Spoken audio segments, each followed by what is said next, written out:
स्वागत छ मेरो भिडियोमा। मेरो भिडियो चाहिँ अहिले चाहिँ के भन्छ नि, यो गुगल कसरी रिमुभ गर्ने भन्ने बारेमा चाहिँ म एउटा भिडियो बनाउँदै छु।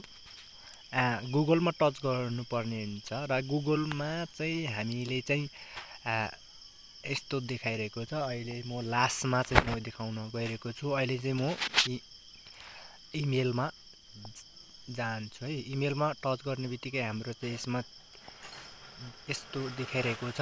यसमा टच गर्ने बित्तिकै हाम्रो सेटिङमा जानुपर्ने छ। सेटिङमा जाने बित्तिकै हाम्रो यसमा टच गर्नुपर्ने छ र यसमा हाम्रो म्यानेज एकाउन्ट्समा टच गर्ने बित्तिकै हाम्रो चाहिँ यहाँ एउटा अप्सन देखाइरहेको छ। यसमा गुगलमा चाहिँ हामीले टच गर्नुपर्ने छ है। यसमा टच गर्ने बित्तिकै चाहिँ हाम्रो तल बटनमा हाम्रो चाहिँ देखाउँछ।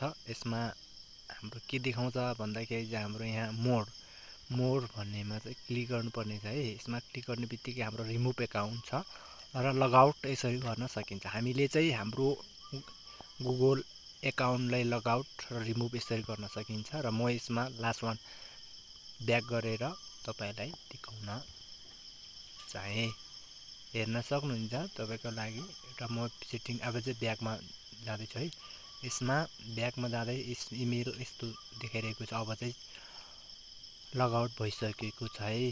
लगआउट गर्नको लागि चाहिँ तपाईले यसै गरी गर्न सक्नुहुनेछ र मेरो भिडियोमा चाहिँ लाइक अनि कमेन्ट शेयर पनि गरिदिनु होला। शेयर अनि सब्स्क्राइब गर्नुभएको छैन भने सब्स्क्राइब गरिदिनु होला भन्दै म एउटा के भन्छ, यो अहिले मैले लगआउट गरेको गुगल आइडी चाहिँ म यसरी देखाउन गएँ। यसमा छ छैन तपाईले हेर्न सक्नुहुनेछ। गुगल मार्फत यसरी लगआउट गर्न सकिन्छ है। यसमा चाहिँ हामीले अहिले मेरो गुगल एकाउन्ट पनि अहिले छैन यसरी देखाइरहेको छ। यति भन्दै म मेरो चाहिँ च्यानलमा बिदा हुन्छु है।